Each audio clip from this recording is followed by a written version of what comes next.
नमस्कार दोस्तों, जय श्री श्याम। जैसा कि आपने थंबनेल देखा है, आज की वीडियो में हम बात करेंगे 2024 में दोस्तों जून के अंदर 3 हमारे नए एनएफओ लॉन्च हुए हैं। तीनों के बारे में कंप्लीट हम रिसर्च करेंगे, कंप्लीट फंडामेंटल देखेंगे कि एक्चुअल में ये जो एनएफओ हैं इन्वेस्टमेंट करने लायक हैं या नहीं है। एक्चुअल में हमारा जो पैसा इसमें इन्वेस्ट अगर हम करते हैं तो हमारा पैसा है कहाँ कहाँ इन्वेस्ट होता है, एक्चुअल में इनकी क्या थीम है, किस थीम के हिसाब से अपना पैसा ये इन्वेस्ट करते हैं। तो कंप्लीट जानकारी आज की वीडियो में आपको मिलेगी। कंप्लीट वीडियो आपको वॉच करना है, वीडियो को स्किप नहीं करना है। चैनल पे नए हो तो चैनल को सब्सक्राइब कर दीजिए और बेल आइकन के बटन को दबा दीजिए। तो चलिए शुरू करते हैं आज की हमारी वीडियो को। तो सिंपली दोस्तों वीडियो ज्यादा लंबी नहीं है, इसलिए जितनी भी डिटेल थी कंप्लीट मैंने बोर्ड पे लिख दी है। एंड दोस्तों मैं आपको कंप्लीट वन बाय वन सारी चीजें बताते हुए चलूंगा। कंप्लीट फंड का हम क्या करेंगे, फंडामेंटल चेक करेंगे। लेकिन उससे पहले हम चेक ये करेंगे दोस्तों, हमारे जो ये तीनों की तीनों एनएफओ हैं एक्चुअल में इनकी कैटेगरी क्या है। म्यूचुअल फंड के अंदर हम देखें तो large cap, mid cap, small cap, flexi cap, multi cap. ऐसे ही दोस्तों अगर हम इसकी कैटेगरी देखें तो दोस्तों क्या होता है, ये जो कैटेगरी है इसमें थोड़ा कंफ्यूजन देखने को हमको मिलता है। एक होता है सेक्टोरल फंड, दूसरा होता है हमारा थेमेटिक फंड्स। अब क्या होता है दोस्तों, मोस्टली इन्वेस्टर को ये लगता है कि दोनों दोनों फंड हैं ये एक ही हैं, दोनों जो कैटेगरी हैं एक ही और एक ही नीच पे वर्क करती हैं। ये बिल्कुल ही गलत है। सेक्टोरल फंड जो आपको नाम से ही पता पड़ रहा है, सेक्टोरल का मतलब है किसी एक पर्टिकुलर सेक्टर में क्या होता है, इन्वेस्टमेंट होता है। जैसे मान लीजिए फार्मा सेक्टर हो गया, ठीक है। तो एक्चुअल में क्या होगा, अगर आप उसकी होल्डिंग देखोगे तो जितने भी आपको वहां पे स्टॉक दिखेंगे वो हेल्थ केयर से रिलेटेड ही दिखेंगे, ठीक है। अब जैसे क्या है थेमेटिक फंड्स में देखें,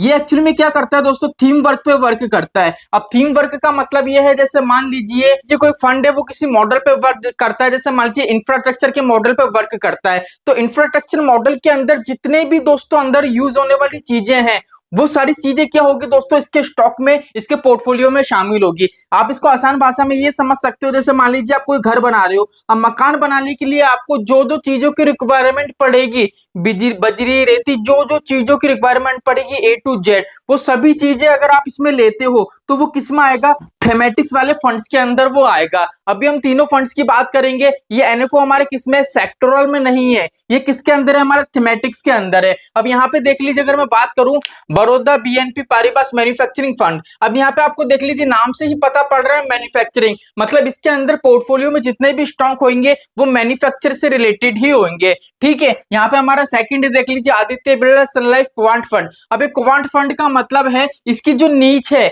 ये किस थीम पे वर्क करता है, क्वांट के अंदर, ठीक है। जो क्वांट फंड की जो थीम है उसके अंदर वर्क करता है। जैसे मान लीजिए इस थीम का वर्क क्या होता है, जैसे मान लीजिए 500 स्टॉक हैं। अब 500 स्टॉक को क्या करता है, फिल्टर करने का ये काम करता है। मतलब 500 स्टॉक को उसने पकड़ा, उसको फिल्टर करा और कम से कम मान लीजिए 30 फंड के अंदर क्या कर देगा, ये उसमें फिल्टर करके 500 को 30 में कन्वर्ट कर देगा। तो क्या करता है, क्वांट थीम एक यही वर्क होता है। यहाँ पे हमारा फंड है क्वांट स्पेशल अपॉर्चुनिटी फंड। अब ये वाला जो फंड है दोस्तों ये भी इसी थीम पे वर्क करता है, ठीक है। अब बात ये आती है कि सर एक्चुअल में हमको ये तो पता पड़ेगा कि किस थीम पे वर्क करते हैं, सेक्टोरल फंड क्या होते हैं, थीमेटिक्स फंड क्या होते हैं, यहाँ पे कंप्लीट हमको पता पड़ गया। लेकिन सर एक्चुअल में ये फंड कैसे हैं, यहाँ पे हमको रिस्क देखने को मिलता है या नहीं। देखो एक्चुअल में क्या होता है, अगर सेक्टोरल फंड की बात करें तो किसी एक पर्टिकुलर क्या होता है सेक्टर में वो इन्वेस्ट करता है, तो वहां पे क्या होता है, हमारा रिस्क बढ़ जाता है। बिकॉज क्या है, मार्केट में अलग अलग सेक्टर हैं जहां से क्या है, जैसे मान लीजिए आप नॉर्मली इक्विटी के फंड्स में इन्वेस्टमेंट करते हो तो वहां पे क्या होगा, आपका जो पोर्टफोलियो है वो कंप्लीट डिवाइड हो जाता है, डाइवर्सिफिकेशन वहां पे देखने को मिलता है। क्यों मिलता है, बिकॉज क्या है, वहां पे मल्टी आपको स्टॉक्स देखने को मिलते हैं अलग अलग सेक्टर के। लेकिन क्या होता है, सेक्टोरल फंड किसी एक ही सेक्टर पे वर्क करता है और इसमें मिनिमम इक्विटी के अंदर क्या होता है 80% इन्वेस्ट करना पड़ता है। यहाँ पे तीनों की तीनों जो फंड है इक्विटी में उनका जो इन्वेस्टमेंट रहेगा वो रहेगा 80%, ठीक है। अगर हम थेमेटिक्स की बात करें तो यहाँ पे भी जो इन्वेस्टमेंट रहता है 80% रहता है। लेकिन यहाँ पे क्या है, हल्का सा आपको रिस्क थोड़ा कम देखने को मिलता है। वो क्यों मिलता है, बिकॉज क्या एक थीम पे वर्क करता है। जैसे मान लीजिए हमने बात करी मैन्युफैक्चरिंग की, तो क्या होगा, मैन्युफैक्चरिंग के अंदर टोटल जो जो चीजें की रिक्वायरमेंट पड़ेगी वो सारे स्टॉक्स जो होंगे इसके अंदर शामिल होंगे पोर्टफोलियो के अंदर। तो यहाँ तक का कंसेप्ट आपके समझ में आ गया होगा। बात करें अगर इसकी स्टार्टिंग डेट की तो 10 जून से दोस्तों क्या हुआ, ये स्टार्ट हुआ है और एंड डेट क्या है दोस्तों इसकी 24 जून की। तीनों ही फंड की जो डेट है दोस्तों सिमिलर है। अब बात ये आती है कि सर अभी अगर हम इन्वेस्टमेंट करें तो कितना अमाउंट से इन्वेस्ट कर सकते हो। अगर कोटक में आपको इन्वेस्टमेंट करना है तो मिनिमम 100 रुपए की एसआईपी है, लमसम 100 रुपए का है। आदित्य में अगर आपको करना है तो 500 रुपए का लमसम है, 500 रुपए की एसआईपी है। अगर बड़ौदा में आपको करना है तो 500 रुपए की एसआईपी और 500 रुपए का लमसम आप कर सकते हो। अभी के टाइम में दोस्तों 10 जून से लेके अगर 24 जून तक अगर आप इसमें इन्वेस्टमेंट करते हो तो यहाँ पे क्या होगा, ये आपको एनएवी वैल्यू के हिसाब से पैसा आपका इन्वेस्ट नहीं होगा। आपको जो यूनिट अलॉट होंगे वो किस हिसाब से होंगे, वो होंगे इश्यू प्राइस पे। किस प्राइस पे होंगे दोस्तों, इश्यू प्राइस पे। अब इश्यू प्राइस क्या होता है, जब भी कोई एएमसी अपना नया फंड मार्केट में लॉन्च करती है तो एक्चुअल में वो जितने दिन के लिए स्टार्ट रहता है, जैसे मान लीजिए 10 जून से 24 जून जितने दिन के लिए वो ओपन रहता है, अगर उस टाइम पीरियड में कोई इन्वेस्टर उसमें इन्वेस्ट करता है तो 10 रुपए की इश्यू प्राइस के हिसाब से क्या होता है, यूनिट अलॉट होते हैं। ठीक है, अगर मान लीजिए एक बार ये क्लोज हो गया 24 जून को, तो 24 जून के बाद ये वापस से जब ये वापस ऑन होगा नॉर्मली सभी इन्वेस्टर के लिए, ठीक है, उसके बाद क्या होगा, ये 10 रुपए पे इन्वेस्टमेंट नहीं करेगा। उसके बाद क्या होगा, जैसे मान लीजिए भाई 10 तारीख से लेके 14 तारीख 24 तारीख तक जितने भी इन्वेस्टर्स में इन्वेस्ट करते हैं टोटल पैसा जुड़ेगा, उस हिसाब से इसका सेट होगा कि कितना एक्चुअल में पैसा है, तो उसकी एनएवी पर्टिकुलर कैलकुलेट होगी। ठीक है, एक बार ये बंद होने के बाद वापस से जब ऑन होगा तो किस वैल्यू पे ये चलेगा, एनएवी वैल्यू पे। लेकिन जब भी मार्केट में कोई नया फंड आता है, लॉन्च करती है एएमसी, तो एक्चुअल में क्या होता है, वो इश्यू प्राइस के हिसाब से चलता है और इश्यू प्राइस मिनिमम 10 रुपए रहता है सभी एनएफओ का। यहाँ पे तीनों की तीनों में 10 रुपए का इश्यू प्राइस रहेगा। ठीक है, अब बात ये आती है कि सर पर्टिकुलर हमको जिस भी फंड में इन्वेस्टमेंट करना है, देखो एनएफओ में क्या होता है, हमारे पास ज्यादा फंडामेंटल नहीं होता है चेक करने के लिए, इसलिए हम पर्टिकुलर एएमसी के बारे में अगर जाने तो हमको प्रॉपर तरीके से पता पड़ेगा कि एक्चुअल में हमारे जो एएमसी है उसने जो ये फंड लॉन्च करा है एक्चुअल में इसकी परफॉर्मेंस फ्यूचर में कैसी रह सकती है। अगर यहाँ पे बात करें दोस्तों तो कोटक स्पेशल अपॉर्चुनिटी फंड, अगर कोटक एएमसी की बात करें तो इंडिया के अंदर दोस्तों 5वें नंबर पे ये आती है। कोटक म्यूचुअल फंड की दोस्तों जो एएमसी है उसके अंदर पर्टिकुलर जितने भी फंड है, अगर उसको टोटल एयूएम की बात करें तो उसका टोटल एयूएम है 4,06,596 करोड़ का। अगर हम यहाँ पे बात करें आदित्य बिरला जो हमारा म्यूचुअल फंड है, इसके टोटल एएमसी के अंदर जितने भी म्यूचुअल फंड स्कीम्स हैं, अगर उसका हम देखें तो एयूएम है टोटल 3,45,543 करोड़ का। अब इंडिया के अंदर अंदर दोस्तों आदित्य बिरला सन लाइफ की जो म्यूचुअल फंड है एएमसी है उसका रैंक कितना है दोस्तों, 4 नंबर पे, मतलब इंडिया के अंदर ये चौथे नंबर पे रैंक करती है, काफी अच्छी बात है। अगर हम बड़ौदा की बात करें तो इंडिया के अंदर 25वें नंबर पे ये आता है। अगर इसका टोटल हम एयूएम देखें, देखो एयूएम किस बेस पे बता रहा हूं, जैसे मान लीजिए आपने देखा क्वांट म्यूचुअल फंड, अब क्वांट म्यूचुअल फंड के अंदर क्या होता है, क्वांट स्मॉल कैप भी है, क्वांट मिड कैप भी है, क्वांट फ्लेक्सी कैप भी है, क्वांट लार्ज कैप भी है। तो एक जो पर्टिकुलर फंड होता है उस एएमसी के अंदर जितनी भी स्कीम्स होती है उन सभी स्कीम्स को अगर हम जोड़ के देखें तो वो एयूएम यहाँ पे लिखा हुआ है। इसका एयूएम कितना है, 36,769 करोड़ का। ठीक है, लेकिन यहाँ पे आप ये चीज देखो, सबसे कम आपको जो एयूएम देखने को मिलेगा वो बड़ौदा का मिलेगा। वो इसलिए मिलेगा, अगर आप इसके स्कीम्स देखोगे इसमें स्कीम्स भी कम है, लेकिन जितनी भी स्कीम्स है वो प्रॉपर तरीके से बेटर रिटर्न इन्वेस्टर को बना के दे रही है। ठीक है, यहाँ पे मैं कंपेयर नहीं कर रहा हूँ, तीनों को एक साथ रिव्यू कर रहा हूँ जिससे एक्चुअल में आपको समझ में आ सके। यहाँ पे देख लीजिए, अगर हम बात करें फंड मैनेजर की, ये बहुत स्पेशल चीज है दोस्तों जानने के लिए आपके, जिससे एक्चुअल में आपको पता पड़ेगा फंड की परफॉर्मेंस कैसी रहने वाली है। अगर फंड मैनेजर को लेके देखें तो 2 फंड मैनेजर हैं।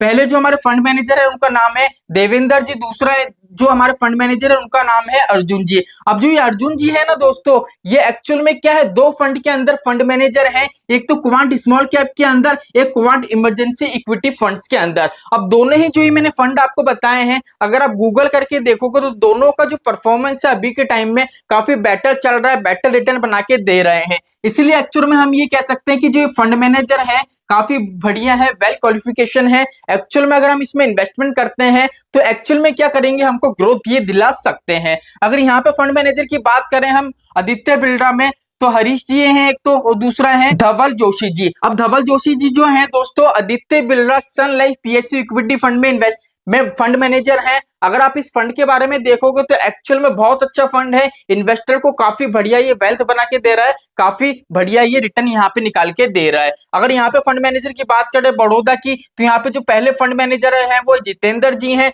और दूसरा है वो है मितेन वोरा जी। अब जो मितेन वोरा जी की बात करें हम, वो देख लीजिए दो फंड के अंदर फंड मैनेजर है, एक तो बड़ौदा मिड कैप के अंदर और Baroda large and mid cap के अंदर है। अगर दोनों ही फंड की आप रिसर्च करोगे तो ये देखोगे कि दोनों ही फंड अच्छा परफॉर्म कर रहे हैं, बेटर रिटर्न बना के दे रहे हैं। तो यहां से हमको ये चीज क्लियर हो गई कि जो ये फंड मैनेजर है नए नहीं है, एक्चुअल में इनको काफी टाइम का एक्सपीरियंस है, और एक्सपीरियंस के हिसाब से हमारा जो पैसा है ये प्रॉपर तरीके से इन्वेस्टमेंट करेंगे, जिससे हमको ये लगता है कि फ्यूचर में हमको बेटर बेनिफिट्स यहाँ पे मिल सकता है। अगर बेंचमार्क की बात करें तो यहाँ पे कोटक का बेंचमार्क है निफ्टी 50 टीआरआई। अगर बात करें आदित्य बिरला का तो निफ्टी 200 टीआरआई है। अगर बड़ौदा की बात करें तो निफ्टी इंडिया मैन्युफैक्चरिंग। अब मैन्युफैक्चरिंग इसलिए है क्योंकि इसकी जो थीम है वो मैन्युफैक्चरिंग की है, जितने भी स्टॉक इसके अंदर आएंगे वो मैन्युफैक्चरिंग से रिलेटेड ही आएंगे। अब यहाँ पे जो सबसे इंपॉर्टेंट फैक्टर है, देखो किसी भी फंड में जब हम इन्वेस्टमेंट करते हैं तो हमको ये पता होना चाहिए कि एक्चुअल में हमसे वो कितना चार्ज पे करता है फ्यूचर के अंदर।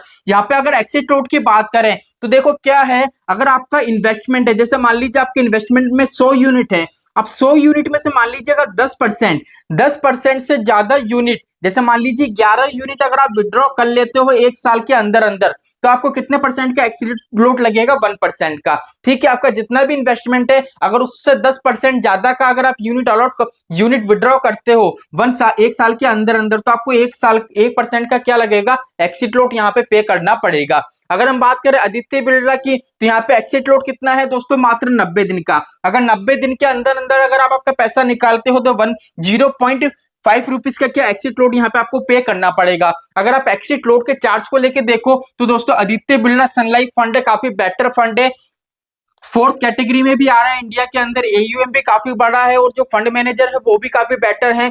जो अगर आप देखोगे पीएसयू इक्विटी फंड है, उसमें काफी बेटर जो रिटर्न बना के दिया है वो आदित्य बिरला ने दिया है, और एक्चुअल में ये फंड मैनेजर वही है। और एक्चुअल में यहाँ पे देखो चार्जेस भी आपका कम लग रहा है। अगर तीनों में बेटर की बात करें तो आदित्य बिरला सन लाइफ वाला फंड है वो काफी बेटर फंड है, जिसमें इजीली आप इन्वेस्टमेंट कर सकते हो। अगर बड़ौदा वाले की बात करें तो उसका एक्सिट लोड वही है जो मैंने वहां पे आपको बताया था कोटक में, 10% से ज्यादा अगर रिडीम करते हो एक साल के अंदर अंदर तो 1% का एक्सिट लोड आपको पे करना पड़ेगा। तो यहाँ पे दोस्तों तीनों फंड के बारे में कंप्लीट मैंने बता दिया है कि एक्चुअल में किस बेस पे वर्क करता है, इसकी क्या क्या थीम रहती है, एक्चुअल में अगर आप इन्वेस्टमेंट करते हो तो क्या बेनिफिट्स आपको मिल सकते हैं। अब बात आती है कि सर तीनों में से कौन से फंड हमको लेना चाहिए। देखो तीनों ही फंड बेटर हैं और तीनों ही आपको बेटर रिटर्न बना के दे सकते हैं फ्यूचर में, क्योंकि जितना भी अभी हमने फंडामेंटल चेक करा है, एनालिसिस करा है, उस बेस पे हमने ये देखा है तीनों ही वेल क्वालिफिकेशन के हमारे फंड मैनेजर हैं, और एक्चुअल में जितना भी फंडामेंटल हुआ उस हिसाब से तीनों ही हमारे एनएफओ हैं,